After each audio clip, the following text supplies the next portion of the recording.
Global commerce और supply chain के इस डीप डाइव विश्लेषण में आपका स्वागत है। आज हम उन छिपे हुए सिस्टम्स और प्रक्रियाओं को डिकोड करने वाले हैं जो पूरी दुनिया के व्यापार को बिना रुके लगातार चलाते रहते हैं। सोचिए जरा, हम अक्सर ऑनलाइन कुछ ऑर्डर करते हैं और वो जादू की तरह अगले ही दिन हमारे दरवाजे पर होता है, लेकिन इसके पीछे एक बहुत ही जटिल विज्ञान काम कर रहा होता है। आज हम उसी ब्लूप्रिंट और टूलकिट को समझने वाले हैं जो किसी भी वेयरहाउस को इतनी स्मूथली चलाता है। तो चलिए सीधा मुद्दे पर आते हैं। इन्वेंट्री कंट्रोल का मतलब सिर्फ गोदाम में सामान को ऊपर तक ठूंस देना बिल्कुल नहीं है, बल्कि इसका सीधा सा मतलब ये सुनिश्चित करना है कि किसी बिजनेस के पास सही समय पर स्टॉक की एकदम सही मात्रा उपलब्ध हो।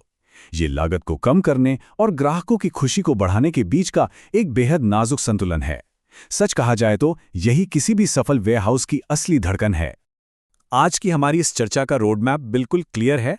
सबसे पहले हम बात करेंगे बिजनेस की रीढ़ की, फिर द कंटिन्यूअस इन्वेंट्री साइकिल को समझेंगे। इसके बाद हम अपनी टूल किट की तरफ बढ़ेंगे, जहां हम देखेंगे कि वैल्यू के हिसाब से कैटेगराइजेशन कैसे होता है, टाइमिंग और क्वांटिटी की रणनीतियां क्या हैं, और आखिर में बात करेंगे फ्लो को कंट्रोल करने की। तो शुरुआत करते हैं हमारे पहले हिस्से से, द बैकबोन ऑफ बिजनेस। बिना किसी कंट्रोल वाले वेयरहाउस में सिर्फ और सिर्फ कंफ्यूजन और अराजकता होती है। आखिर ये सारा खेल है किस चीज का? ये खेल है एक परफेक्ट बैलेंस बनाने का। एक तरफ आपको लागत कम रखनी है और दूसरी तरफ ग्राहकों को भी खुश रखना है। ये संतुलन ही फिजिकल गुड्स का व्यापार करने वाले हर बिजनेस की असल रीढ़ है। अगर आपके पास ज़रूरत से ज़्यादा स्टॉक है तो उसे मेंटेन करने का खर्चा आसमान छूने लगेगा, और अगर स्टॉक कम है तो ग्राहक खाली हाथ लौटेंगे और नाराज होंगे। अब आते हैं हमारे दूसरे सेक्शन पर, द कंटिन्यूअस इन्वेंट्री साइकिल। यहां से इस पूरी प्रक्रिया के असली नियम सामने आते हैं। कोई भी प्रोडक्ट हवा में तो वेयरहाउस में नहीं आ जाता, राइट? इसका एक पूरा सफर होता है जो इन 6 स्टेप से होकर गुजरता है। शुरुआत होती है परचेजिंग से, जहां पुराने डेटा के आधार पर फ्यूचर की डिमांड का अंदाजा लगाया जाता है। फिर आता है रिसीविंग, जहां सामान की क्वालिटी और क्वांटिटी को बारीकी से चेक किया जाता है। तीसरा स्टेप है स्टोरेज, जहां हर चीज को उसकी सही जगह पर रखा जाता है। इसके बाद ट्रैकिंग का नंबर आता है, यानी स्टॉक के हर छोटे बड़े मूवमेंट पर नजर रखना। पांचवा स्टेप बहुत क्रूशियल है, रीऑर्डरिंग। स्टॉक खत्म होने से बचाने के लिए रीऑर्डर पॉइंट सेट किए जाते हैं, जिसमें सप्लायर की डिलीवरी टाइम यानी लीड टाइम का भी खास ध्यान रखा जाता है। और अंत में है ऑडिटिंग, जहां चोरी या क्लरिकल गलतियों की वजह से हुए नुकसान, जिसे श्रिंकेज कहते हैं, उसकी पहचान की जाती है। अब इस पूरे साइकिल को बिना किसी गलती के चलाने के लिए कुछ खास टूल्स की ज़रूरत होती है।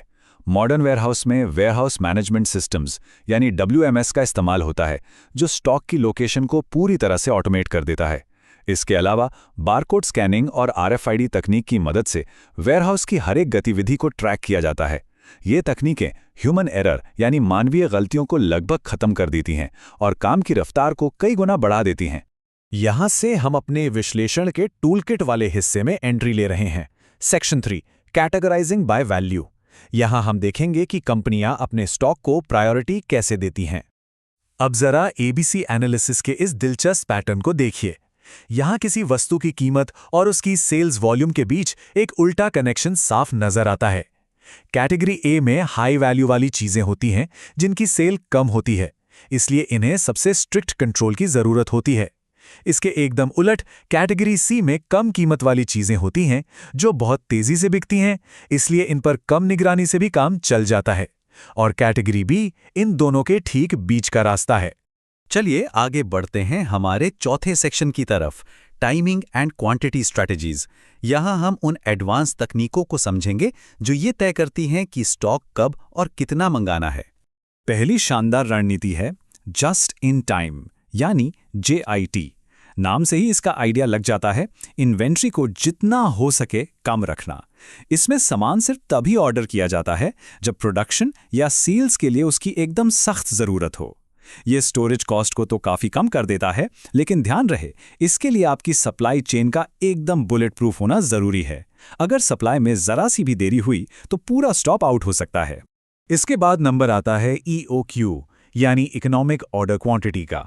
ये सिर्फ कोई बोरिंग मैथ का फॉर्मूला नहीं है, बल्कि कंपनियों के लिए पैसे बचाने का एक अचूक हथियार है। ये एक आइडियल ऑर्डर साइज निकालने में मदद करता है, जो शिपिंग जैसी ऑर्डरिंग कॉस्ट और वेयरहाउस के किराए जैसी होल्डिंग कॉस्ट दोनों के बीच एक परफेक्ट बैलेंस बनाता है। इससे अंदाजे पर निर्भर रहने की जरूरत बिल्कुल खत्म हो जाती है। एक और बड़ा ही यूनिक मॉडल है वेंडर मैनेज्ड इन्वेंट्री या VMI।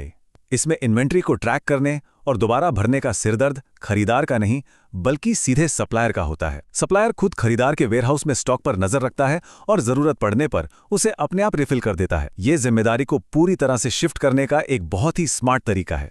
और अब हम पहुंच गए हैं अपने आखिरी हिस्से पर, फ्लो को कंट्रोल करना। ये इन्वेंट्री के फिजिकल मूवमेंट के बारे में है।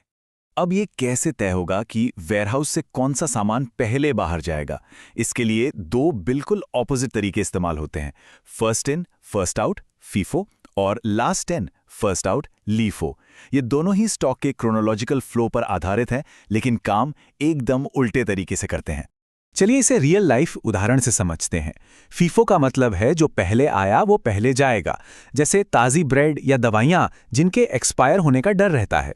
दूसरी तरफ है लाइफो, जैसे कोयला या पत्थर, जो सबसे ऊपर या सबसे नया रखा है उसे पहले निकाल लीजिए, क्योंकि वो खराब नहीं होने वाला। और मजे की बात यह है कि कई जगह कुछ खास तरह के टैक्स बेनिफिट्स लेने के लिए भी इसी लाइफो तरीके का इस्तेमाल किया जाता है।